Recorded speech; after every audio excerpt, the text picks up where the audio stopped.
क्या आपने कभी सोचा है जर्नल और जर्नल एंट्री में आखिरकार फर्क क्या होता है? दोनों सुनने में एक जैसा लगता है, लेकिन अकाउंटिंग की दुनिया में दोनों की पहचान अलग-अलग है। आज के इस वीडियो में हम बहुत आसान भाषा में समझाने की कोशिश करेंगे कि जर्नल और जर्नल एंट्री क्या होती है और इन दोनों में फ़र्क कैसे किया जाए। सबसे पहले बात करते हैं जर्नल की। जर्नल वो किताब होती है जिसमें किसी भी बिजनेस के सारे फिनेंशियल ट्रांजैक्शन सबसे पहले डेट वाइज यानी कि क्रोनोलॉजिकल ऑर्डर में लिखे जाते हैं। इसे बुक ऑफ ओरिजिनल एंट्री भी कहा जाता है, क्योंकि हर ट्रांजैक्शन सबसे पहले इसी बुक में लिखा जाता है। आसान शब्दों में कहे तो जर्नल आपकी अकाउंटिंग की वो नोटबुक है जहां हर खर्च, हर आमदनी और हर डीलिंग सबसे पहले दर्ज होती है। जैसे एक डायरी जिसमें आप रोज के सारे काम नोट करते हैं, बस वही आपका जर्नल है। अगर इसे आप आसान भाषा में समझना चाहते हैं तो आप ऐसे भी समझ सकते हैं कि मान लीजिए कि आप एक बिजनेसमैन हैं।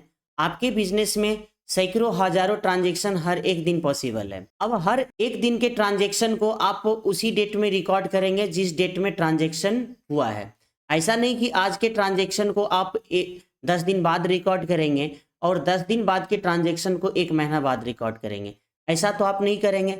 आप क्या करेंगे कि बिजनेस में जो ट्रांजैक्शन आज के डेट में हुआ है वो उस ट्रांजैक्शन को आज के डेट में ही रिकॉर्ड करेंगे। तो कहने का मतलब है कि आज के ट्रांजैक्शन जो भी हुआ है उसे जहाँ पे भी आप लिखेंगे ना, उसे जर्नल बुक के नाम से जानेंगे। ठीक है, तो यहाँ तक तो आप जर्नल को समझ ही गए। अब आते हैं जर्नल एंट्री पे। जर्नल एंट्री दरअसल किसी एक ट्रांजैक्शन का पूरा विवरण होती है। कौन सा खाता डेबिट होगा, कौन सा खाता क्रेडिट होगा, ये सब जर्नल एंट्री में लिखा जाता है। यानी जर्नल एक पूरी किताब है और जर्नल एंट्री उस किताब का एक पन्ना जिसमें एक ट्रांजैक्शन की पूरी कहानी लिखी होती है। उदाहरण कि मान लीजिए कि आपने 5,000 रुपया रेंट के रूप में दिया। ठीक है, तो इसका जर्नल एंट्री क्या होगा? तो रेंट अकाउंट को आप डेबिट करेंगे 5,000 से और कैश अकाउंट जो होगा वो क्रेडिट हो जाएगा 5,000 से। ठीक है, मान लीजिए सपोज कि आपने सामान खरीदा, वहाँ पे सामान 10,000 रुपये का खरीदा, तो परचेज अकाउंट डीआर हो जाएगा और कैश अकाउंट वहाँ पे सीआर हो जाएगा। ठीक है, आपने सामान को बेचा। जब आप सामान बेचते हैं, जैसे कि 10,000 रुपये का सामान आप नगद बेचे, तो आने वाले कैश को आप डेबिट करेंगे और सेल्स अकाउंट आप यहाँ पे क्रेडिट करेंगे। ठीक है, अब अगर आपसे पूछे कि जर्नल और जर्नल एंट्री में क्या फ़र्क है, तो याद रखिए जर्नल पूरी किताब है जहाँ सारे ट्रांजैक्शन दर्ज होता है और जर्नल एंट्री वो एक एंट्री है जो किसी एक ट्रांजैक्शन का पूरा रिकॉर्ड बताती है।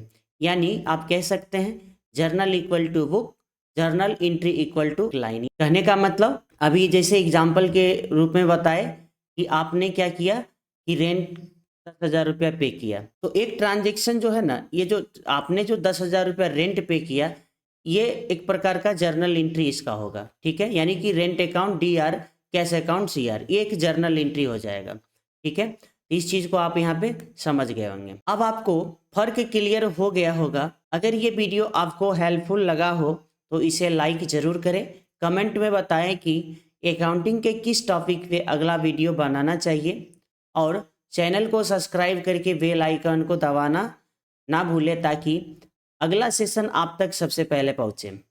मैं हूँ मुकेश कुमार और मिलते हैं अगले वीडियो में। तब तक लिए कीप लर्निंग, कीप ग्रोइंग।